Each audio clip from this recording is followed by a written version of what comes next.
सर्वकल्याणकारकं प्रधानं सर्वधर्माणां जैनं जयतु शास्त्रम्। मोक्षमार्गस्य नेतारं वेत्तारं कर्मभूभृतां ज्ञातारं विश्वतत्त्वानां वन्दे तद्गुरुर्भगवते।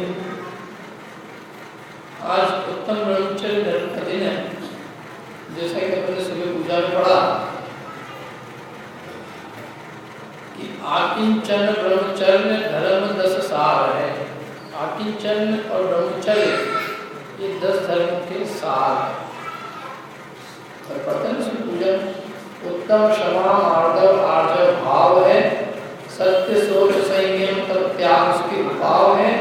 और आकिंचन ब्रह्मचर्य धर्म 10 सार है।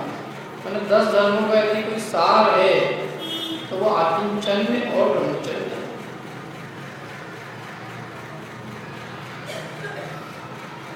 अब आकिंचन की चर्चा करने की आज अपने को ब्रह्मचर्य धर्म की चर्चा करें। सारभूत धर्मों में एक की हो गई, एक की हो गई। यहाँ तक कि ब्रह्मचर्य धर्म को इतना तक कहा, ध्यानत धर्म 10 पेड़ चढ़ के शिव महल में अवतरा।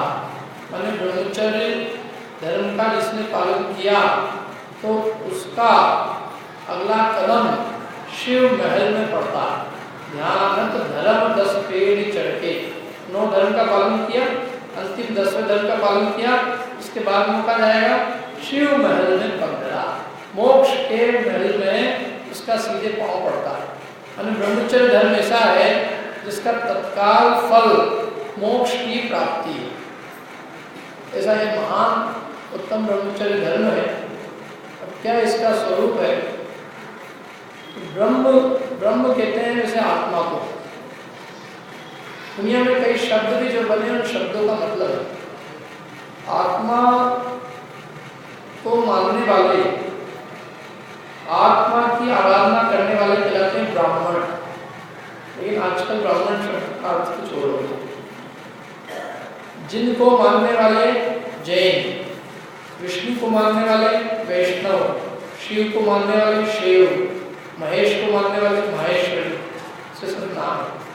ब्रह्म बहुत ऊंचा शब्द है। जिन जिन माने जिनके अनुयायी सो जैन। जो जिनेंद्र भगवान के अनुयायी है, उनके मार्ग पर चलते हैं, उनकी आज्ञा को मानते हैं, वो जैन है। और जो उनकी आज्ञा को नहीं मानते वो नामधारी जैन है। जो उनके बताए मार्ग पर नहीं चलते नामधारी जैन हो सकते हैं। असली जैन तो जिनका अनुयायी माने जिनेंद्र भगवान का अनुयायी होना चाहिए। ऐसे ब्रह्म का उपासक ब्राह्मण कहला सकता है। ब्रह्म माने आत्मा, निज आत्मा तो ब्रह्म है। और चर्या माने चर्या करना, चर्या करना माने उसमें चलना, चलना माने उसमें रमना, उसमें लीनता करना, उसमें आचरण करना। अपने निज आत्मा में लीनता का नाम ब्रह्मचर्य धर्म है। और यही कारण है कि इसका सीधा फल मोक्ष है। क्योंकि जो अपने निज आत्म स्वरूप में लीन हो जाएगा, अंतर्वृत्ति में लीन हो जाएगा, तो अनंत काल के लिए अपने आत्म स्वरूप में लीन हो जाएगा।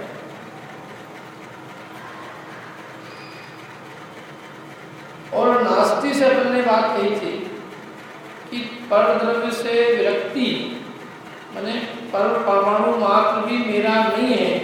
ये नास्ति से आकिंचन धर्म, जो नास्ति से कहा परमाणु मात्र भी मेरा नहीं है। पर द्रव्य के त्याग पूर्वक और निज आत्मा में लीनता पूर्वक जो धर्म होता है वो 10 धर्मों का सार है।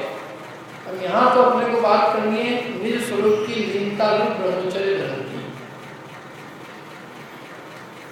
अब इसके लिए क्या आवश्यक है? अपने को अपने निज स्वरूप में लीन होना, ब्रह्मचर्य धर्म को पालना।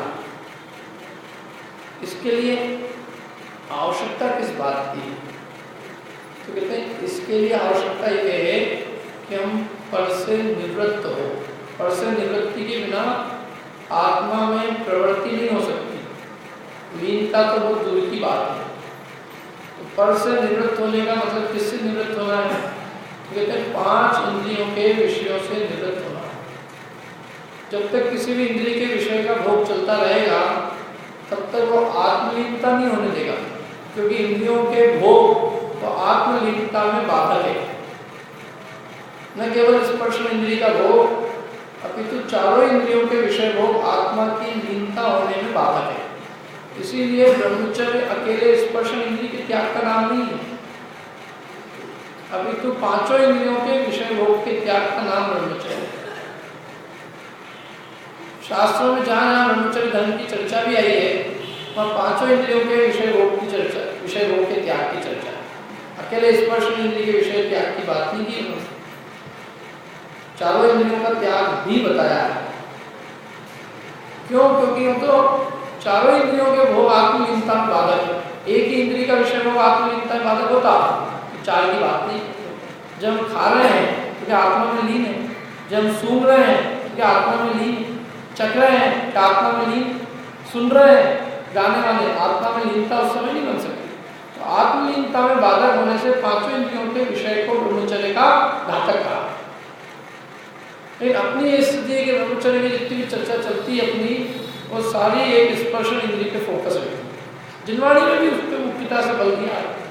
और स्पर्श इंद्रिय की भी पूरी कहा, स्पर्श इंद्रिय की भी एक क्रिया विशेष, कोई एक पर्टिकुलर क्रिया नहीं करी, ब्रह्मचर्य हो गया। जबकि स्पर्श इंद्रिय की एक क्रिया मात्र के त्याग का नाम ब्रह्मचर्य धर्म नहीं है। स्पर्श इंद्रिय का विषय अनेक प्रकार से भोगा जाता है। गर्मी के दिनों में एसी लगाना तो स्पर्श इंद्रिय का विषय भोग है नहीं, और वो आत्मलीनता में साधक है कि बाधक है? बाधक है। जो ब्रह्मचारी होगा वो एसी नहीं लगा सकता। ऐसे रूखा चिकना, यदि चिकने का रस है तो ब्रह्मचर्य अपने पालन में दुविधा पड़े। ठंडे गर्म का रस है, नरम चीजों का रस है, कोमल गद्देदार मुलायम, यदि उसको बिस्तर सोने को चाहिए तो निश्चित रूप से उसके स्पर्श इंद्रिय के त्याग को भी पूर्ण नहीं करना होने देगा। मतलब स्पर्श इंद्रिय में भी आसक्ति आए बिना रहेगी। ये तो सब उसने लिखा। भाई क्या है, जिनवाणी में कोई चीज का त्याग कराया जाता है तो इतने परफेक्ट रीति से, इतनी परिपूर्ण रीति से त्याग कराया जाता है कि कहीं स्वप्न में भी उसका विकल्प भी न आए। और यदि तुम भोगों में किसी भी रूप से प्रवृत्ति होगी तो उस जाति का भाव आए बिना रहेगा नहीं। और अब दिक्कत क्या है, अब भाव आया और भोग नहीं पाएगा तो अंतरंग में दुखी होगा। इसलिए जिस चीज का त्याग कराया है उसका मन में विकल्प भी पैदा ना हो, इसके लिए उसको चारों ओर से सब प्रकार के भोगादी विषयों का त्याग कराया जाता है। कि तू जब कोमल गद्दे में सोएगा तेरे परिणामों में विकार नहीं आएगा, तू भोजन गरिष्ठ नहीं करेगा तेरे इंद्रियों में विकार उत्पन्न नहीं होगा, तू देखेगा रागवर्धक चित्र नहीं देखेगा तेरे परिणामों में विकार नहीं आएगा, राग उत्पन्न करने वाली कथाएं नहीं सुनेगा, स्त्री कथा नहीं सुनेगा, तेरे चित्त में विकार नहीं आएगा। और यदि इन चीजों का तेरे त्याग नहीं है तो वो एक स्पर्श इंद्रिय की एक क्रिया का भी त्याग मुश्किल बने। स्पर्श इंद्रिय के पूरे विषय का त्याग तो बहुत दूर की बात है। इसलिए जिसको ब्रह्मचर्य पालन कराने की, जिसको ब्रह्मचर्य की प्रतिज्ञा दिलवाई जाती है उसको ये सब चीजें भी साथ में दिलवाई जाती है। उसे अपेक्षा की जाती है कि उसका जीवन अत्यंत सरल सात्विक होगा, उसके पहनने में, उसके खाने में किसी में भी भड़कीलापन नहीं होगा, कपड़े वस्त्र उसके भड़कीले नहीं हो सकते, स्वयं को और दूसरों को लाभ उत्पन्न करे। दूसरा, रसना इंद्रिय में गरिष्ठ भोजन नहीं ले सकता क्योंकि गरिष्ठ भोजन इंद्रियों को विकार उत्पन्न करता है। अभी हमने उपवास किया है ना, व्रत संयम पाले, अपनी इंद्रियां अपने आप मर जाती है। इंद्रियां बलवान नहीं होती है, इंद्रियों में विकार उत्पन्न नहीं होता। एक समय भोजन कर रहा, अभी खूब गरिष्ठ, खूब दोनों टाइम भोजन होगा, गरिष्ठ भोजन करेगा, खूब घी, दाल बाटी चूरमा, घी की लगा लूट के 2-3 मिठाई, 3 नमकीन, तो कह रहे हैं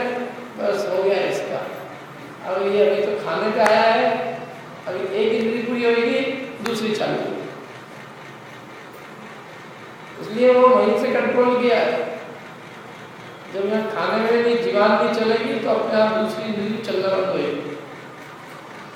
इसलिए ऊपर ऊपर का काम नहीं है, ये बहुत मतलब संपूर्णता वाला काम है, जड़ से इसको उन्होंने संभाला है। इसीलिए उन्होंने पांचों इंद्रियों के विषय त्याग के ऊपर बल दिया। आप देखो अपने तत्वार्थ सूत्र में जो 5 भावनाएं ब्रह्मचर्य व्रत की, उसमें भी पांचों इंद्रियों के विषय और मन के भी विषय का त्याग करा है। स्पर्श और रसना इंद्रिय के विषय त्याग किया। उन्होंने कहा कि अपने शरीर के संस्कार का त्याग करे, अपना शरीर का संस्कार नहीं कर सकता यदि उसने ब्रह्मचर्य ले रखा है। अपने शरीर को संस्कार करने में 2 विषय का पोषण होता है, तो घ्राण इंद्रिय, परफ्यूम कुछ भी अपन सुगंधित पदार्थ लगाते हैं तो घ्राण इंद्रिय का विषय पोषण होता है, और स्पर्श इंद्रिय का विषय भी पोषण होता है। क्रीम वगैरह लगाएंगे, कुछ भी लगाएंगे तो स्पर्श इंद्रिय का भी पोषण होगा कि नहीं होगा, विषय विकार बढ़ेगा। इसलिए उन्होंने कहा। और एक तो ये कहा अपने स्व शरीर संस्कार का त्याग, दूसरा रसना इंद्रिय के लिए घनिष्ठ रस के सेवन का त्याग, विशिष्ट रस त्याग, और चक्षु के लिए तन मनोराग निरीक्षण त्याग, उनके मनोर अंगों के निरीक्षण का त्याग, और सुनने के लिए स्त्री राग कथा श्रवण त्याग, स्त्रियों में राग उत्पन्न करने वाली कथा के सुनने का त्याग, और तो मन का भी त्याग कराया। भोगे जो भोग पहले उनका न होवे सुमरण, जो पूर्व काल में भोग भोगे उनका स्मरण नहीं आवे, नहीं तो ब्रह्मचर्य का पालन नहीं होगा। भोगे तो गए, जैसे पिछला भोग में भोगे थे, पिछले भोग की चीज याद नहीं आती, ऐसे इस भोग की याद नहीं आई तो ब्रह्मचर्य का पालन हुआ। अपन लोग अपने घरों में फोटो लगा कर भगवान की फोटो नहीं मिलेगी। अपने घरों में अपने पति पत्नियों की अपनी शादी ब्याह की, 50 साल के 70 साल के बब्बा जी हो गए, तो बब्बा जी ने 25 साल पहले जो 50 साल पहले जो शादी हुई थी उसका फोटो लगाया, देखते रहते थे। कभी हम भी ऐसे थे, लेकिन अब तो नियम थे। यहाँ तक तो ठीक है, चलो वो उसने फोटो ही लगा रखा है, लेकिन अब तो लोग 25 साल बाद अपनी दूसरी शादी भी रचाने लगे, दूसरी मतलब उसी पत्नी से वापस रहते फिर हाल में। मैंने कहा आप इसको छोड़ दो, अब नहीं मिलने वाली इतनी जैसा ही। यदि राग भी छोड़ना है तो अब राग करने से क्या सिद्धि हुई?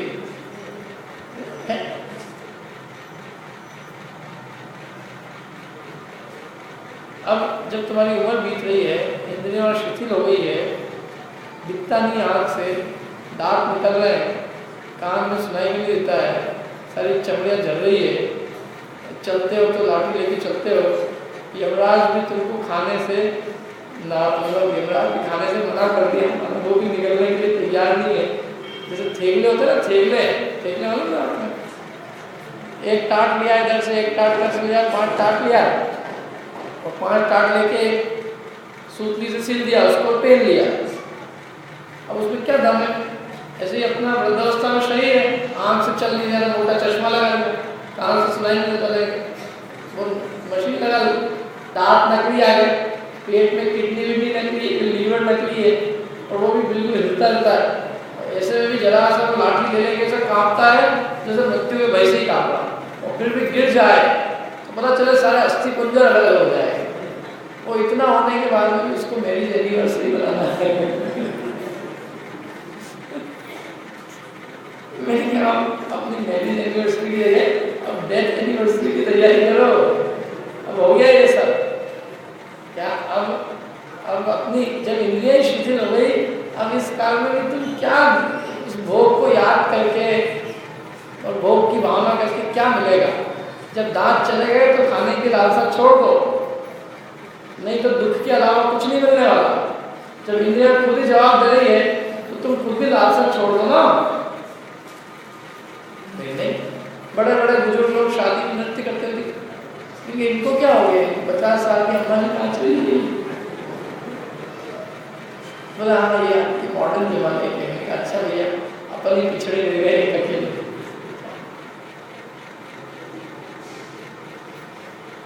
और आज जो माता जी ने एक अच्छी बात कही थी, मैंने कल कही थी ना, कल दिन में वो उन्होंने कही थी एक अच्छी बात कि स्त्रियां जो है श्रृंगार अपने पति के लिए करती है, लेकिन आजकल कोई स्त्री अपने पति के लिए श्रृंगार नहीं करती।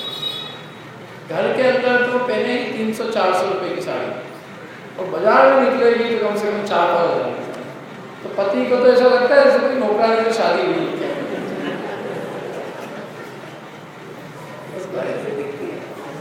बर्तन मांजती है, जो भी काम करती है, उसके भी कहाँ है उसका लाभ, और भोग तो दूसरे भोग रहे हैं। क्या उसका लाभ किसको मिल रहा है? दूसरों। घर में कोई गहने पहनता है? कोई नहीं पहने। घर में तो फटाक से आएगी अंदर रख लेंगे। आप पढ़ो शास्त्र पुराण, उसमें क्या लिखा है? पुराणों में लिखा है कि स्त्री जो है अपने पति के आने पर श्रृंगार करती थी, लेकिन अब सब माहौल ही बदल गया। अभी तो ये स्थिति हो गई है कि मैं किसी को स्व स्त्री के त्याग की क्या बात कहूँ, कोई परिस्त्री की त्यागी नहीं है। अपन कहे अपनी स्त्री को छोड़ो, मैं कहे इनको अपनी स्त्री को छुड़ाओ, पहले इनको परिस्त्री छुड़ाओ। तो सब परिस्त्री का सेवन कहाँ हो रहा है?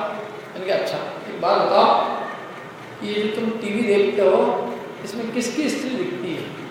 परिस्त्री कि अपनी स्त्री? अपनी स्त्री तो बेचारी बैठी रहती है, देखती रहती, कब मेरे को देखे, उसको तो कोई देख ही नहीं रहा, तो वो सोचती है ऐसा, तो अपन भी ऐसे। जब ये अपने को देखने को तैयार नहीं है तो अपन भी इसको क्यों देखें? तो वो भी पर पुरुष को देखती है, ये भी पर स्त्री को देखता रहता है, दोनों को विचार। अरे तुमको अपने स्त्री पुरुष में संतोष नहीं है क्या? अभी तुमको स्व स्त्री में संतोष नहीं है, अभी परिस्त्री का राग है, तो स्व स्त्री का राग क्या छूटेगा? पहले परिस्त्री सेवन छूटता है और फिर स्व स्त्री सेवन छूटता है। अभी परिस्त्री सेवन के त्याग की भी अपन एक से ही बात पूछे ना कि तुम्हारा त्याग एक नहीं पूरा, तो उस पर भी एक आदमी खड़ा उतरना मुश्किल हो जाएगा। मेरे पास एक आदमी आया, बोला साहब पंडित जी मेरे को नियम लेने, तो आप नियम दिलाओ। बोले मैंने एक पास तो कर रखा, 2 करोड़ 3 करोड़। मैंने कहा एक काम कर, तू जो पहले के जो नियम है ना तेरे, पहले उसका पालन कर। बोले नहीं पहले कौन सा नियम लिया? मैंने कोई नियम लिया ही नहीं।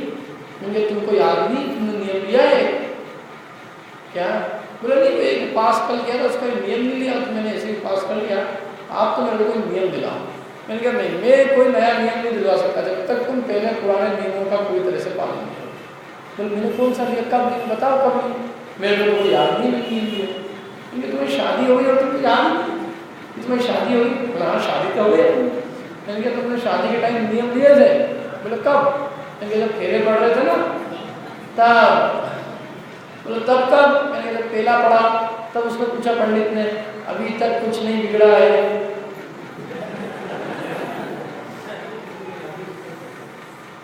अभी तक कुछ नहीं बिगड़ा है का अर्थ क्या है? ये वही है तो आगे बिगड़ने वाला है। और वो पूछता है तुम कोई शर्त स्वीकार हो तो अगला फेरा पड़ेगा, नहीं तो यहीं की गाड़ी रुक जाएगी। हर फेरे पे पूछता है, छठे तक भी पूछता है कि कोई अभी तक नुकसान नहीं हुआ है, ना उसका ना इसका। और वो उन फेरों के समय में यही नियम दिलवाता है कि भाई मैं अपनी स्त्री को छोड़कर अन्य स्त्री में राग नहीं करूँगा। आप देख लेना जाके आज घर पे, और नहीं हो तो मेरे से ले जाना एक फेरे की पुस्तक।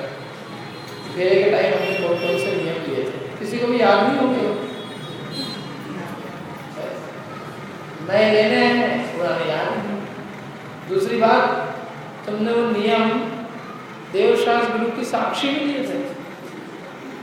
जिनवाणी विराजमान की थी, यंत्र जी विराजमान किया था, और फिर पूजन करवाई थी तुमसे पहले देवशास्त्र गुरु की, और पूजन करा के सब करके और फिर तुमने इतने सब करे गोल गोल घूमे और फिर तुमने इतना सब किया, तो उसका मतलब क्या निकला? नहीं तो यदि तुमने वो नियमों का पालन नहीं किया तो बस घूम गया तुम यूँ ऐसे कैसे, और क्या किया? उस सब का प्रयोजन तो यही था जो नियम दिलवाए जा रहे हैं और नियम ये जीवन पर्यंत पालन करें। उन नियमों को दिलाने के लिए ही तो सारा झमेला था। अपन ने 1000 लोगों को खिलाया, क्या के लिए? ताकि वो साक्षी रूप में रहे, भैया ये 1000 लोगों के सामने इसने नियम लिया है, कल से कुछ होएगा ना, ये गड़बड़ करेगा तो 1000 लोगों को बुला देंगे कि बेटा जी इनके सामने तुमने नियम लिया था कि इस स्त्री को छोड़कर और किसी स्त्री को राग नहीं करूँगा। तो पूरी विधि है, अपनी मर्यादा है अपनी। क्या हमने कोई 1000 लोगों को ऐसे फ्री में थोड़ी खिलाया है? हमने अपनी पूरी सुरक्षा करी बेटा, ताकि तू कभी गड़बड़ नहीं करे। और लड़की के लिए भी पूरे नियम दिलवा दिए ताकि वहाँ से भी गड़बड़ नहीं। दोनों को नियम में बांधने के लिए हमने ये सब लोगों को बुलाया, पंचों को बुलाया, सबकी साक्षी में पूजन करा के, फेरे डलवा के और फिर ये नियम दिलवाया। क्या अब तुम कह रहे हो कि हमको पता ही नहीं? तो ये पता नहीं है तो आगे के कैसे पता रहेंगे? जो इतने लोगों के सामने लिए गए वो नियम तो ख्याल होना चाहिए ना। आदमी अकेले में कोई नियम ले तो भंग भी करके पता नहीं चले, लेकिन जब अपन ने 1000 लोगों के सामने दिए हैं तो उसका कितना मूल्य होगा? अच्छा बताओ, पूरी शादी की प्रक्रिया में सबसे महत्वपूर्ण क्या होता है? कि वो नहीं हुई तो शादी नहीं हुई, फेरे नहीं हुए तो शादी नहीं हुई। फेरे ही सबसे महत्वपूर्ण था, फेरे के समय में जो प्रतिज्ञा दी गई सबसे महत्वपूर्ण थी। जब क्या कर कोई को कोई मतलब नहीं है इस संसार। लोग अब मतलब एक तरफ तो इतना ऊंचा धर्म पालने की बात करते हैं और दूसरी तरफ एकदम निकृष्ट क्रियाएं करते हैं। क्या अपने को मोक्ष जाना है, लेकिन मोक्ष जाने के पहले अपन एक सामान्य सदाचार का तो पालन करें। ये तो नीति की चीज है कि पर स्त्री पराई नार पराए धन पर नजर। तो पिक्चर वाले कहते हैं ऐसा, धर्म तो बहुत आगे की बात है। अपन पिक्चर की जो सुक्ति है वो मानने को तैयार है। और हम ऐसा मोक्ष मार्ग में लगा, मोक्ष मार्ग बाद में होगा, पहले नीति सीखो, पहले सदाचार का पालन करो और फिर सदाचार पलेगा तब हम कहेंगे कि आगे की बात करो। अभी नीति नहीं, क्या ये नीति की चीज है? क्यों ये नीति क्यों है मालूम है? अपन अपनी स्त्री में संतोष रखेंगे तो इस संसार में अपनी स्त्री भी सुरक्षित रहेगी, सब स्त्री सुरक्षित रहेगी। अपने को अपने में संतोष है, सामने वाले को उसमें संतोष है। कोई किसी स्त्री को राग से नहीं देखेगा, संसार में कोई पाप होगा ही नहीं। ऐसे अपन अपने धन को अपने धन का भोग करेंगे, पर धन में अपनी दृष्टि भी नहीं आएगी, तो संसार में चोरी जैसा कोई पाप ही नहीं होगा। भाई आदमी जो पाप करता है वो क्या करता है? अपने धन को छोड़कर दूसरे धन को भोगना चाहता है, अपनी वस्तु को छोड़कर दूसरे को भोगना चाहता है। जब भी तो पाप होता है। हम भयभीत क्यों रहते हैं? और बिल्कुल चोरी नहीं कर रहे। जब ये संसार में हर व्यक्ति नीति का पालन करेगा, अपनी कमाई का पैसा अपना, जो ब्याहता स्त्री वो अपनी, बाकी अपने को किसी से कोई प्रयोजन नहीं है, तो संसार में अत्यंत शांति और आनंद के साथ सबका जीवन यापन हो सके। और यदि हमने इसकी मर्यादा का उल्लंघन किया तो हम ही नहीं करेंगे, सब करेंगे। और सब करेंगे तो हर एक व्यक्ति को हर एक से भय रहेगा कि मेरा धन नहीं चुरा ले, कि मेरी स्त्री का अपहरण नहीं कर ले, ये नहीं कर ले। तो अपनी बहुत अच्छी व्यवस्था की। आज हम किसी के घर जाते हैं, सामने वाले को मालूम है कि उसको इतना संस्कार है कि वो ये चोरी नहीं करते, तो वो ऐसा नहीं करता कि अरे आ गए चलो जल्दी से अंदर रखो सब मालूम है उसको कोई दिक्कत नहीं। और ये संस्कार नहीं होता अपने में, तो क्या होता? देखते ही सबसे पहले माल अंदर रखो, अब बुला रहे। लेकिन वो बात नहीं है ना, अपने में इतना जो अचोरी का संस्कार है, उससे हम आप सब एक दूसरे से व्यवहार करते हुए एक दूसरे के घर आते जाते हुए अत्यंत सुखी। और जिन कुलों में संस्कार नहीं होता उनसे हम कितना भय खाते हैं। तो इसलिए ये बहुत अच्छी नीति जो है ये बताई है कि भाई पहले पर स्त्री का त्याग करो, और पर स्त्री के त्याग को लौकिक सदाचार है, धर्म नहीं है ये सदाचार, अच्छा आचरण है। ये जन लौकिक व्यवहार को सुचालित रूप से चलाने के लिए एक अच्छी व्यवस्थित नीति। और ये होगा तो स्व स्त्री का त्याग होगा। ये तो है नहीं, पर स्त्री का त्याग नहीं करे और स्व स्त्री का त्याग करे, तो ये तो उल्टा क्रम है।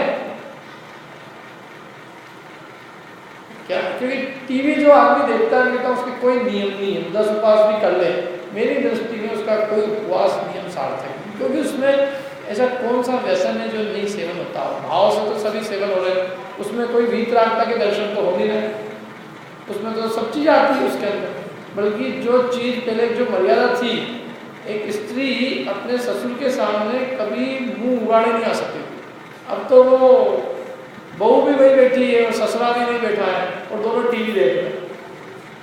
जो एक मर्यादा थी उसे मर्यादा खत्म, अब बचा ही क्या, तो वहीं सब कुछ दिख रहा है, तो यहाँ क्या उगाड़ा कर लो, यहाँ क्या ढके और किसको सोचना।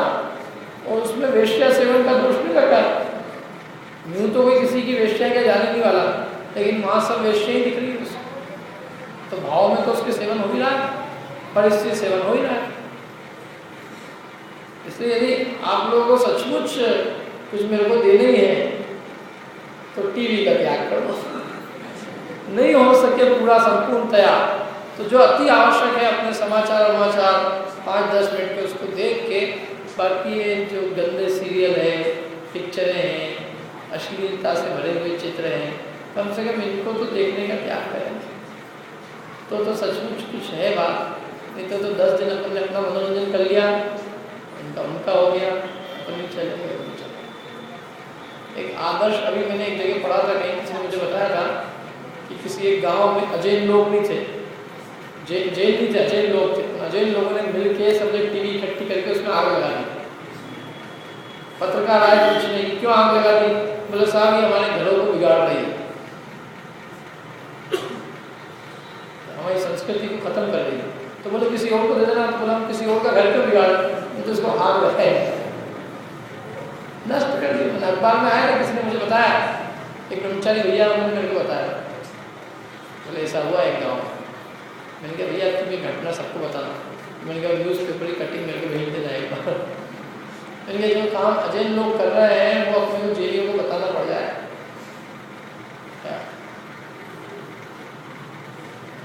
बहुत खोटे, मतलब अत्यंत खोटे भाव की उत्पत्ति में कारण है। सारे व्यसन है उसमें, जुआ खेलना दिखता है, शराब पीना दिखता रहता है, मांस खाता रहता है, चोरी करना, शिकार खेलना, सब तो है उसमें, क्या नहीं है उसमें। भाव का ही फल है, तो भाव से तो सारे व्यसन का सेवन हो ही रहा है।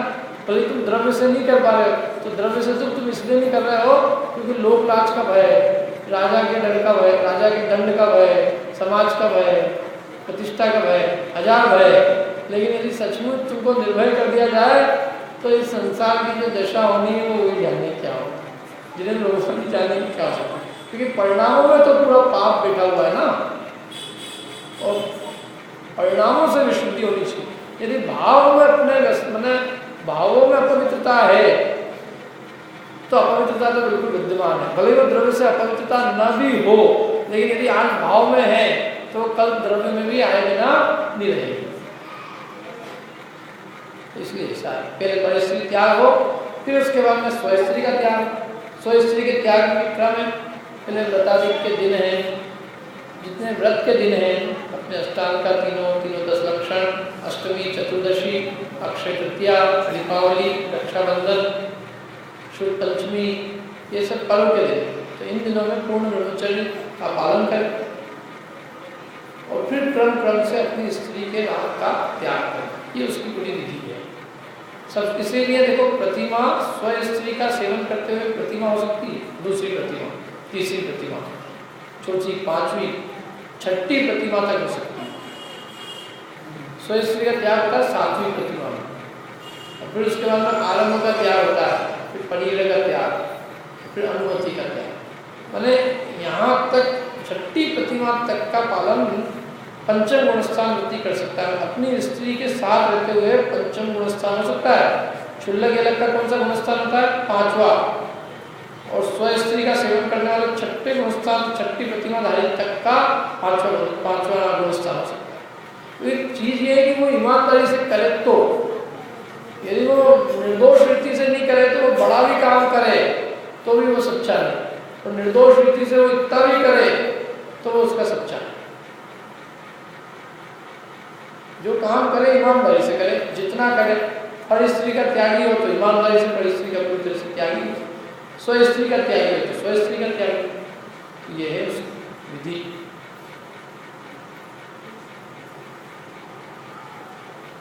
मतलब वो लोग रावण का पुतला जलाते हैं, मैं कहता हूँ रावण तो बहुत ईमानदार था। आज ऐसा एक भी रावण तो मेरे को दिखाओ जिसके घर में स्त्री रह जाए और वो बिल्कुल शीलवती रह जाए, क्योंकि रावण के घर से तो सीता गई थी तो शीलवती थी, क्योंकि उसकी अग्नि परीक्षा ने उसको निर्दोष सिद्ध करके बताया क्या। इसलिए ये जो करे, पहले के जो राजा महाराजा होते थे शक्ति खूब होती थी, परंतु जो नियम दिया होता था उस पर कटिबद्ध होते थे। रावण का ये नियम था, इस नियम को कोई याद नहीं करता, पर स्त्री हरण करके लाया, उसकी तो निंदा हो गई, लेकिन इस नियम का उसने बराबर पालन किया।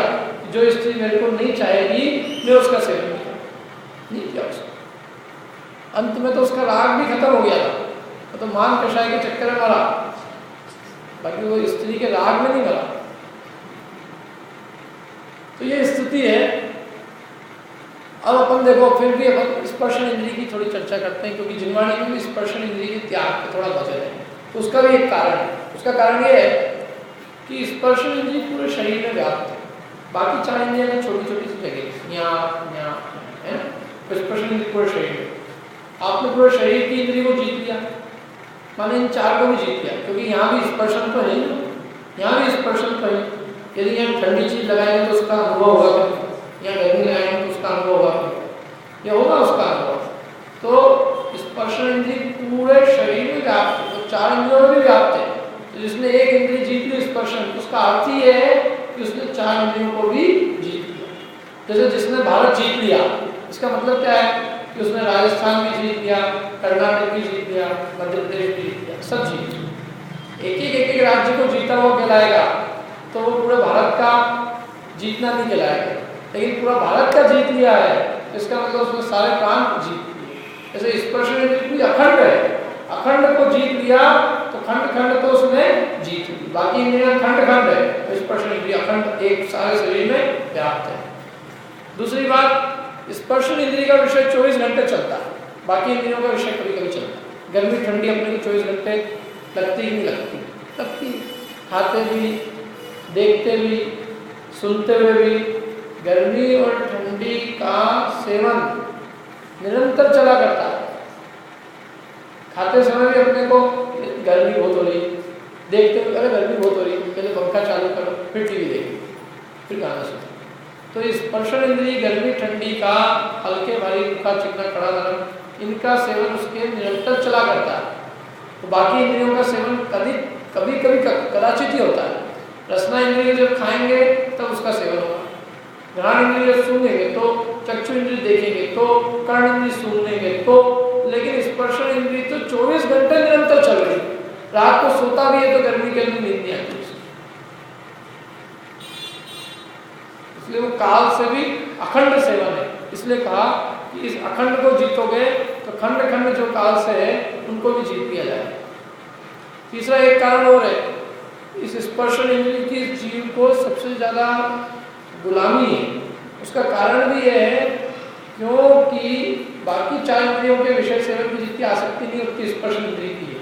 क्यों? उसका कारण क्योंकि इस जीव को अनादि से स्पर्शन इंद्रिय साथ में रहेगी। बाकी इंद्रियां तो कभी कभी मिली है, लेकिन स्पर्शन इंद्रिय हमेशा इसके साथ रहेगी। कैसे? सबसे 5 इंद्रियां होती है। सबसे पहली इंद्रिय का नाम क्या है? स्पर्शन इंद्रिय। दूसरी का नाम रसना, तीसरी का नाम घ्राण, चौथी, पांचवी। ये जो नाम है इसी क्रम से इंद्रियां अपने को मिलती है। कोई जीव है तो उसके कम से कम एक इंद्रिय है। जीव एक इंद्रिय होगा, संसारी जीव एकाध इंद्रिय तो होगी ना, स्पर्श इंद्रिय होगी। एक इंद्रिय है तो एक इंद्रिय होगा तो उसके सबसे पहले इंद्रिय होगी। 2 इंद्रिय है तो शुरू की 2, 3 इंद्रिय है तो शुरू की 3, 4 इंद्रिय तो शुरू की 4, ऐसा क्रम है।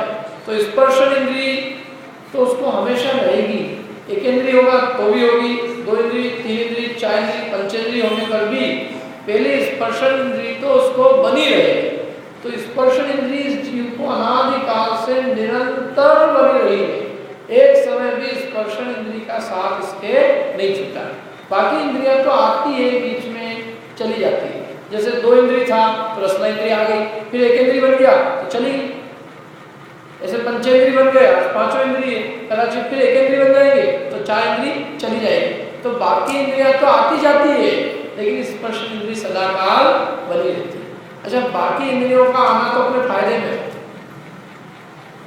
कर्ण इंद्रिय का आना फायदे में, चक्षु इंद्रिय होना, रसना इंद्रिय होना चक्षु, लेकिन स्पर्श इंद्रिय होना फायदे में, उसका जाना फायदे में। यदि वो चली गई, इसका मतलब क्या हुआ, सिद्ध हो गए, सिद्ध अवस्था अपने को चाहिए। बाकी 4 इंद्रिय का अभाव अपने को नहीं चाहिए, क्योंकि बाकी 4 इंद्रिय का अभाव हो भी जाए तो भी 1 इंद्रिय दशा नहीं रह सकती। इसलिए उन्होंने इस स्पर्श इंद्रिय के विजय को ब्रह्मचर्य कहा, क्योंकि कर्ण इंद्रिय के विजय को ब्रह्मचर्य कहते। तो जिनके कर्ण इंद्रिय है ही नहीं, उनका विषय सेवन कहाँ है, जीत ली उन्होंने कर्ण इंद्रिय। जिसके चक्षु है ही नहीं, उसने चक्षु का सेवन कहाँ है, जिसके रसना है ही नहीं, उसके रसना का सेवन कहाँ है, जिसके घ्राण नहीं है, उसके घ्राण का सेवन कहाँ है, क्या। लेकिन ये नहीं कह सकते कि जिसके स्पर्शन नहीं, क्योंकि स्पर्शन तो सबके है ही, इसलिए उसका सेवन तो है ही।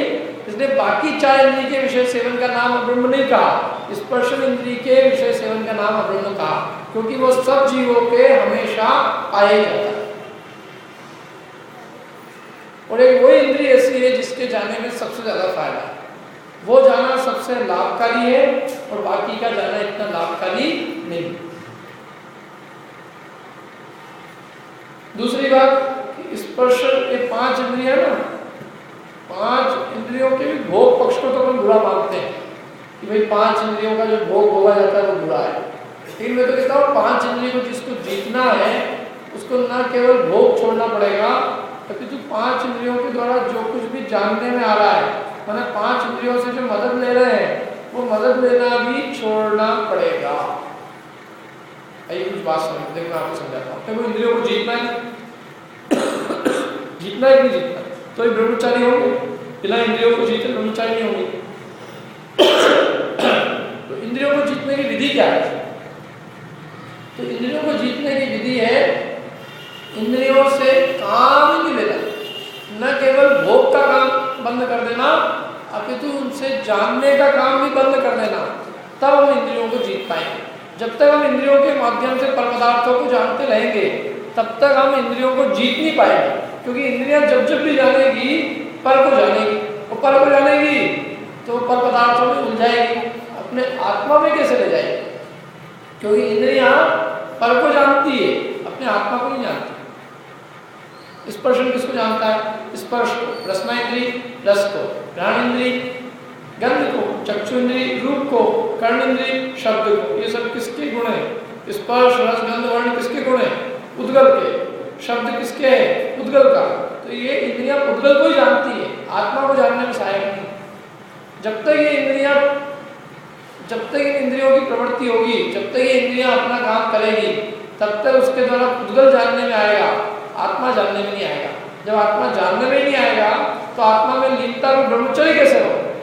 इसलिए जिसको ब्रह्मचर्य का पालन करना है उसको इन इंद्रियों के द्वारा अपने ज्ञान को बंद करना होगा, इंद्रियों की मदद बंद करनी होगी, इंद्रियों की मदद लेनी बंद करनी होगी। इंद्रियों को जीतना है, इंद्रियों की मदद लेंगे तो इंद्रियों की मदद लेंगे तो इंद्रियों को कैसे जीतेंगे।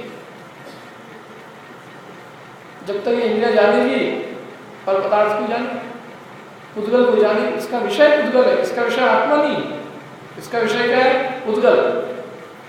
देखो न केवल उद्गल है, अपितु बाहर की चीज है, अंदर की चीज भी नहीं है उद्गल में। जैसे चक्षु है तो वो यहाँ का रूप नहीं देखती, वो बाहर का देखती है। दूर, यहाँ इतनी दूर होगी तो दिखेगा, यहाँ की चीज भी नहीं देख पाएगा चक्षु। घ्राण, घ्राण कोई बाहर की सुगंध होगी, दुर्गंध होगी, उसको सूंघेगा, अंदर की दुर्गंध सूंघने भी नहीं आती है, यहाँ जाए तो तकलीफ हो जाएगी। ऐसे रसना तो बाहर की चीज को चखती है, अंदर की चीज को नहीं चखती। स्पर्शन बाहर की चीज का स्पर्श करता है, अंदर का। कर्ण बाहर के शब्दों को सुनता है, अंदर की आवाज नहीं सुनता। पांचों इंद्रियों के दरवाजे बाहर खुलते हैं, अपने अंदर नहीं खुलते। तो इसलिए इन इंद्रियों के दरवाजे बंद होंगे तो ये अपने को देख पाएगा। यदि बाहर ही बाहर देखता रहेगा तो अपने को कैसे देखेगा। उन्होंने कहा ब्रह्म भाव अंतर रखो, माने ब्रह्म भाव माने अपने आत्मा को देखने के लिए क्या करना पड़ेगा, अंतर रखो, अंदर में देखना पड़ेगा। बाहर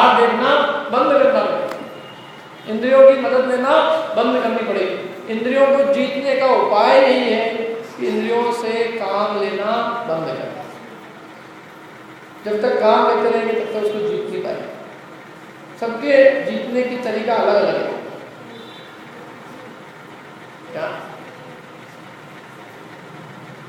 अपन समझ लो कहीं अपने को बाहर गाँव जाना है, अपने रेलवे स्टेशन गए, थोड़े लेट हो गए, ट्रेन बस निकलने वाली, अपने हाथ में सामान,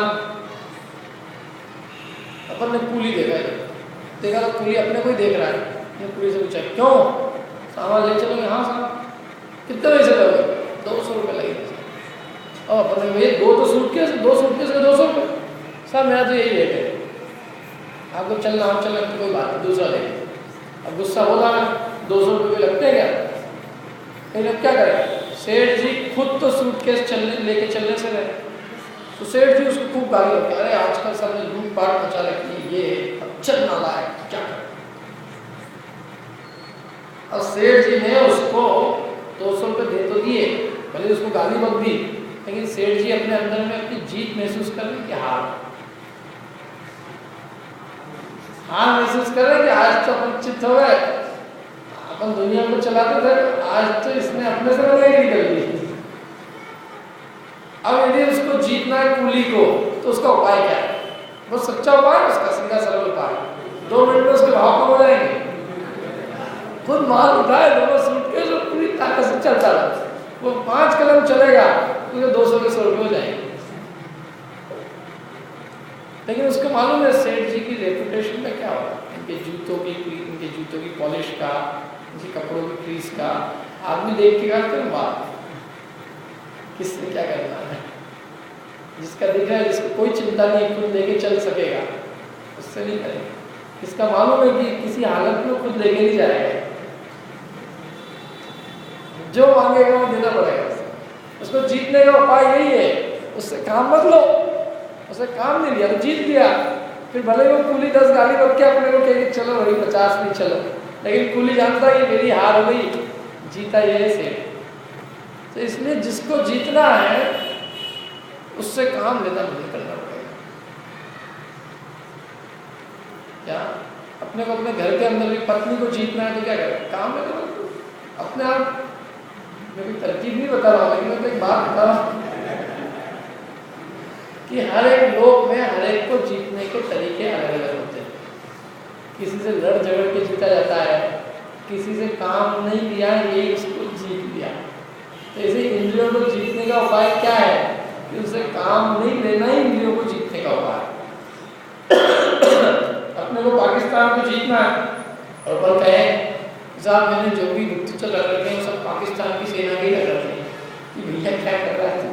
पाकिस्तान को जीतना है तो पाकिस्तान की सेना का आगे मत रख, कब कौन दगा ले जाए कोई भरोसा नहीं, हार गए इन मौके। जब पाकिस्तान की सेना को जीतने के लिए पाकिस्तान की सेना के किसी आदमी की कोई मदद नहीं ली जाएगी, अपने को अपनी शक्ति से उसको जीतना हो। तो इसलिए ऐसे ही है, आत्म स्वरूप में लीनता रूप ब्रह्मचर्य के लिए हमें इंद्रियों की कोई मदद की आवश्यकता नहीं, बल्कि इंद्रियां तो इसमें बाधक है, क्योंकि इंद्रियां जब तक जानती रहेगी पर पदार्थ को, तब तक ये जीव अपने को जानने में समर्थ नहीं हो पाएगा।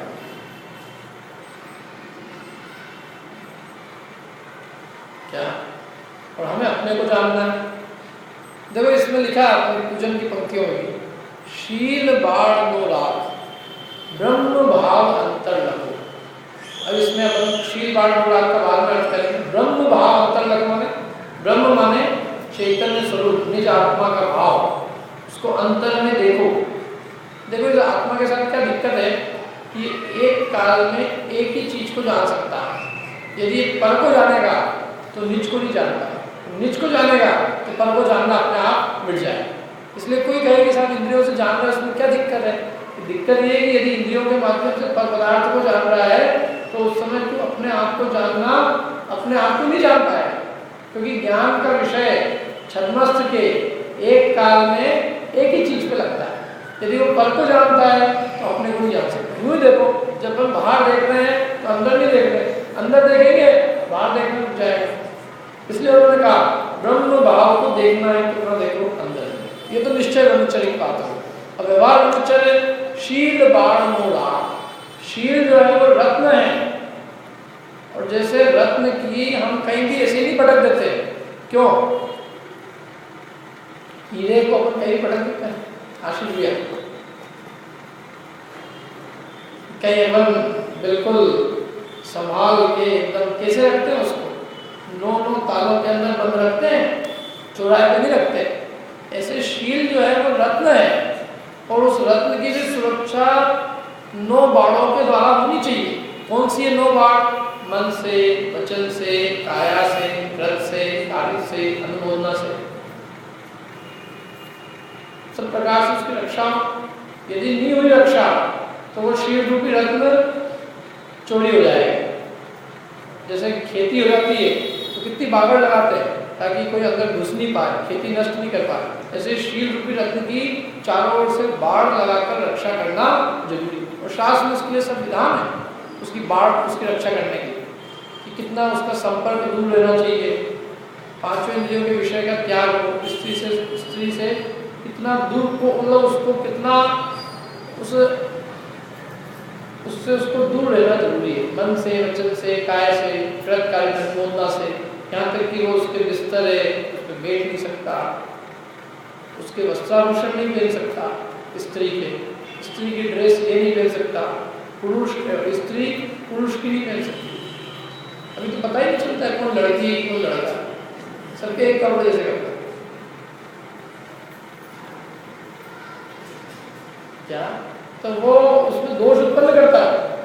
देखो क्या है, एक संसार में एक नियम है, कोई कितने अच्छा घी हो, कितने ठहरा हुआ भी हो, लेकिन यदि वो अग्नि के पास आएगा तो क्या होगा? नियम से पिघलेगा। ऐसे यदि कितना ही कहे कि मेरा ब्रह्मचर्य, लेकिन यदि वो स्त्री आदि के संपर्क में आएगा तो वो ब्रह्मचर्य खंडित हुए बिना नहीं रहेगा। इसलिए पहले से उसको कहा कि इसकी बाढ़ रखो, एक मर्यादा रखो, कि इसकी सीमा रखो। यदि सीमा का उल्लंघन हुआ तो ब्रह्मचर्य खंडित हुए बिना नहीं रहेगा। और इसकी सब चिन्हानी पता ही है क्या, सारी चीजें। उसका लाभ का सार यही है कि वो उससे कोसों दूर रहे संपर्क से।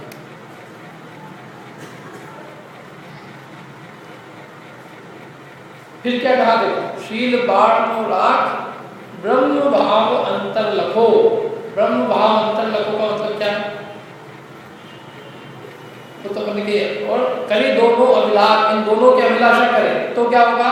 करहु सफल नरभव सदा। मतलब निश्चय और व्यवहार ब्रह्मचर्य दोनों की अभिलाषा करे, उससे तेरा मनुष्य बहुत सफल होगा। तो व्यवहार ब्रह्मचर्य के बिना निश्चय ब्रह्मचर्य को पालन करना चाहे तो वो संभव नहीं है।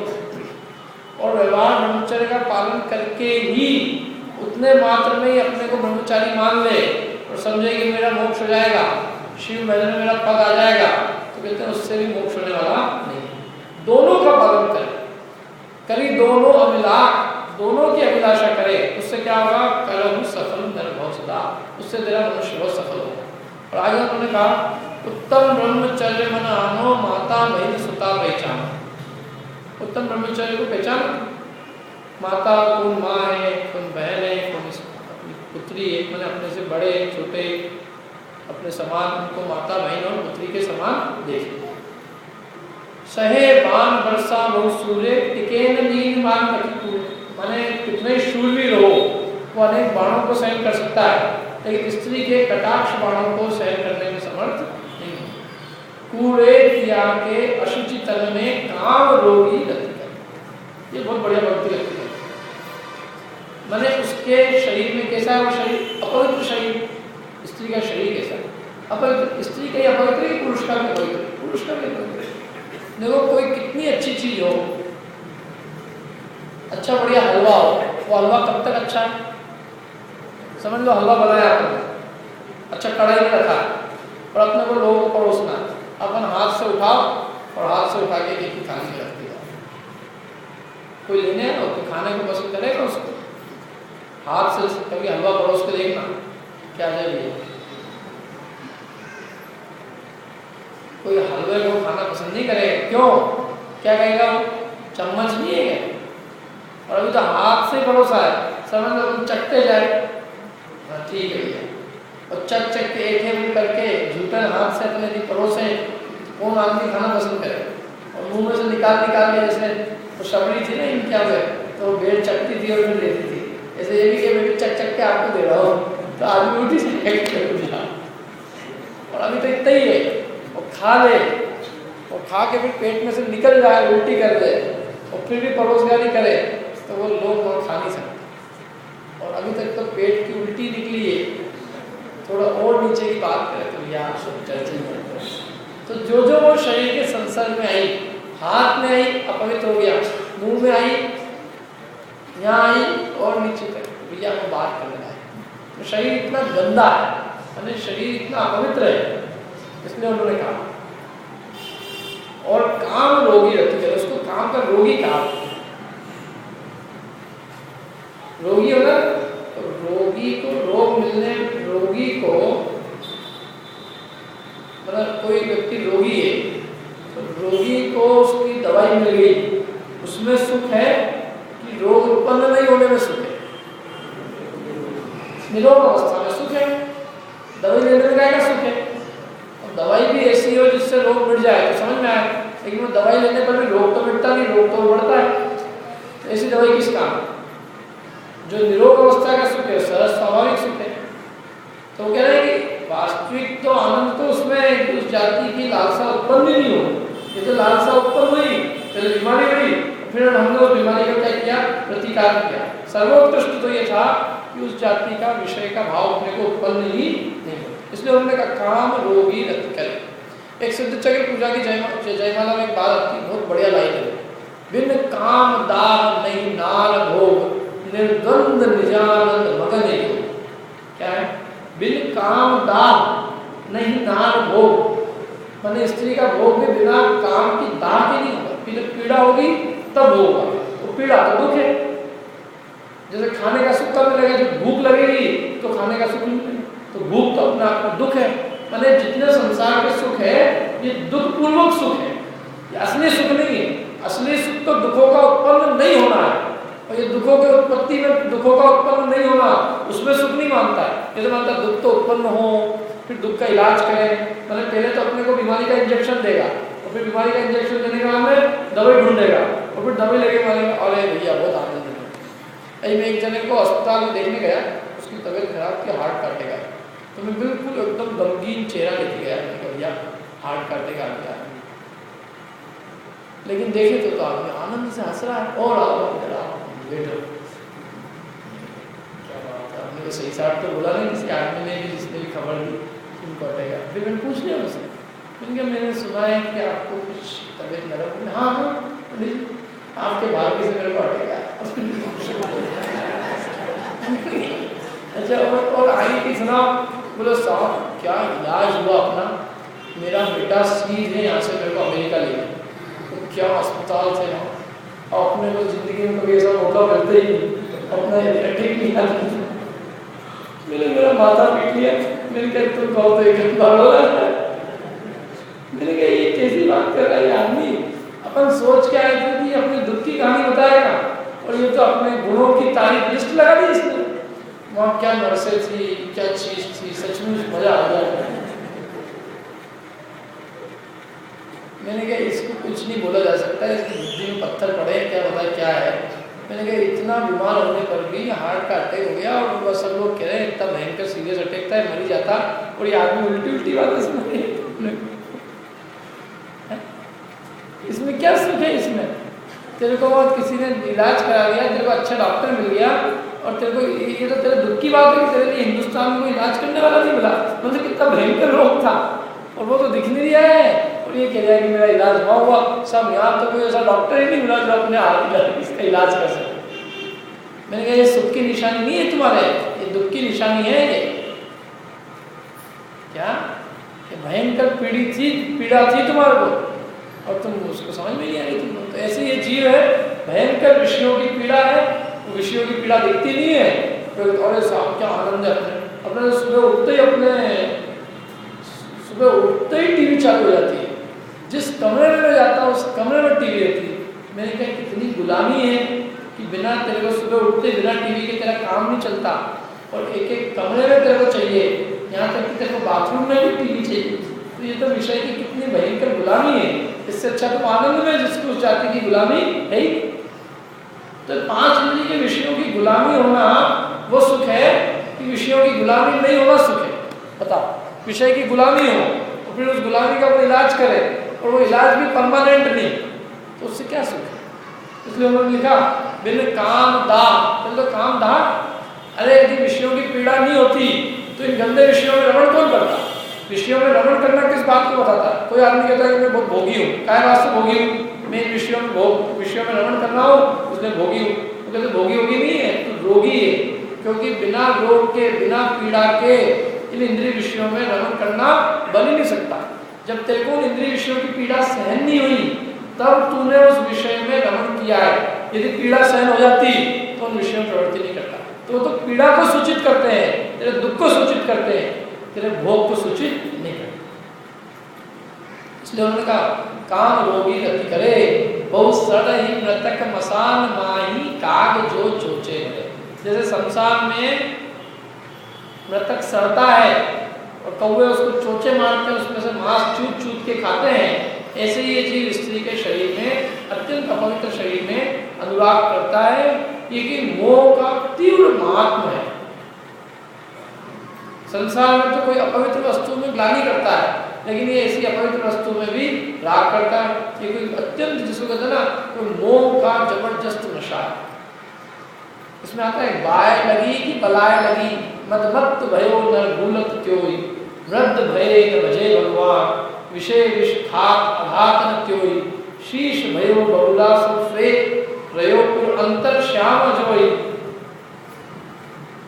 मानुष भोग मुक्ता फलहार गवार तगायत तोड़त त्योई। समझ में इसका? इसको बाय लगी कि बलाय लगी। बाय और बलाय मतलब इसको ऊपर की लगी, नीचे की कान की बीमारी लग गई। मतलब कौन सी बीमारी है इसको? हो क्या गया? क्यों? मदमत्त है, मदमत्त भयो नर भूलत, अपने आप को भूला हुआ है। वृद्ध भय न भजे भगवान, विषय विष खात अघात नृत्यों, 5 इंद्रियों के विषयों का जहर खा रहा है और अघानी ना। शीश भयो बबुला श्वेत, माथा बबुला के समान सफेद हो गया है, लेकिन वो सफेद दिखाना नहीं चाहता, उसको भी काला करके आता है और कहता है मेरा दिल तो आज भी जवान है। रयोपुर अंतर श्याम अजोई, मेरा अंदर तो मेरा आज भी जवान काला।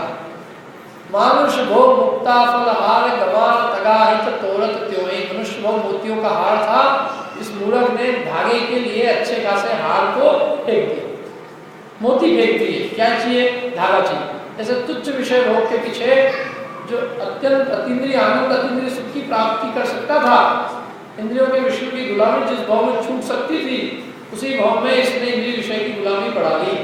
मैंने तत्व ज्ञान के द्वारा, जिनवाणी के अभ्यास द्वारा विषयों की गुलामी से मुक्त हुआ जा सकता है। आज अपने को ज्ञान है, तो इस ज्ञान के बल से अपन इंद्रिय विषयों की गुलामी से छूट सकते थे, लेकिन अपन ने उस ज्ञान का उपयोग नहीं किया और गुलामी बढ़ा के चल, लाभ क्या है? इसलिए उन्होंने कहा कि बहु मृतक सड़ही मसान माही काग जो चोचे, संसार में विष बेल नारी तजी गए जोगीश्वर। कई लोगों को बड़ा लगता है कि हिंदुस्तान में तो आराम से बोल सकते हैं, नहीं अमेरिका में बोल दो तो कोई पता चले महिला अपने ऊपर केस सू कर दे, दावा ठोक दे। संसार में विष बेल नारी, इन्होंने हमको जहर की बेले दे दिया, खुद तो अमृत के बेल है और हमको कह रहे हैं विष बेल नारी, माने नारी को क्या उपमा दी है? जहर की बेले। तो कोई को कह नहीं सकते आप, तो अपने देश में बहुत अच्छा वातावरण है। तो लोग में तो एक बार प्रवचन में कहा तो एक महिला उठ गई, आप क्या बात कर रहे हो, आप जहर, लेकिन तुम थोड़ी नहीं, हमारी माँ को भी तो हमने यही कहा है, हमारी इसमें माँ भी तो आती है, नारी क्या अकेली तुम ही हो, हमारी माँ भी है, हमारी बहन भी है, लेकिन ना इसमें स्त्रियों की कोई निंदा नहीं की है। इसमें तो स्त्रियों के प्रति जो विषयानुराग है उसको जहर की बेल कहा है। यदि कोई पुरुष लिखता तो लिख देता संसार में विष बेल नर, अब वो लिखी नर में है तो नारी को तो विष बेल कहा है, इसमें किसी की निंदा नहीं है भैया। हम भी तो उन्हीं स्त्रियों से, हम भी उन्हीं के बीच में रहते हैं, हमारी उन्होंने हमको उत्पन्न किया, ये स्त्री जाति की निंदावाचक न लेकर स्त्रियों के प्रति जो अनुराग है उसको जयती बेल कहा। संसार में विश्वेल नारी तजी गए जोगीश्वरा। मुनिराज के जो ईश्वर थे, योगीश्वर, योगियों के भी ईश्वर, उन्होंने क्या किया, इसका त्याग कर दिया। महान है पुरुष जिन्होंने इसको ग्रहण किया। ध्यानत धर्म 10 पेड़ चढ़ के शिव में करना। इसका फल ये है, मैंने जिसने इस ब्रह्मचर्य का पालन किया वो इसके फल से सीधे कहाँ पहुंच गया, मोक्ष में पहुंच गया। ये इसका फल। तो इस प्रकार से अपन निश्चय और व्यवहार दोनों प्रकार के ब्रह्मचर्य का पालन अपने जीवन में करें और अतीन्द्रिय आनंद और अतीन्द्रिय सुख की प्राप्ति करें और इंद्रिय आनंद और इंद्रिय सुख को तिलांजलि दें। क्योंकि इंद्रिय आनंद इंद्रिय सुख रोग के प्रतिकार का सुख है और अतीन्द्रिय आनंद अतीन्द्रिय सुख अपना सहज स्वाभाविक सुख है। अपने को अपने सुख के लिए कहीं जाना नहीं है, सुख तो अपना स्वयं का स्वभाव है, ज्ञान अपना स्वयं का स्वभाव है। बल्कि इंद्रियों से उसमें सुख मानना, इंद्रियों से आनंद मानना, ये अपने सुख का घात करना है। क्योंकि हम अपनी चीज को पर से मान रहे हैं, उसकी जबरदस्ती गुलामी कर रहे हैं। चीज है अपने में तो मान किस में रहे, पर। देखो शास्त्र में पंक्ति आती है, तिमिर हर वो जिसकी दृष्टि उसे दीपक क्या करे। जिसकी आंखों में अंधकार में देखने की ताकत है उसके लिए दिए की कोई जरूरत नहीं है। ठीक उसी प्रकार जीव जब स्वयं सुख रूप है, जब आत्मा स्वयं सुख स्वरूप है, ज्ञान आनंद का भंडार है, तो इंद्रिय विषय तब क्या करें, फिर उसको इंद्रिय विषयों की जरूरत क्या है, पर पदार्थों की जरूरत क्या है। तो ये आत्मा स्वयं ही ज्ञानानंद का पिंड है। तो ऐसे इस ज्ञानानंद के पिंड को हम जाने, क्या अपने आत्मा को ज्ञानानंद स्वभाविक माने, जाने और अपने आत्मा में दीनता रूप आनंद रूप चर्या करे, तब ये निश्चय ब्रह्मचर्य का पालन होगा और तभी हम मोक्ष मार्ग में अवतरेंगे। तो ऐसे निश्चय व्यवहार ब्रह्मचर्य हम आप सबको प्राप्त हो, इसी भावना से प्राप्त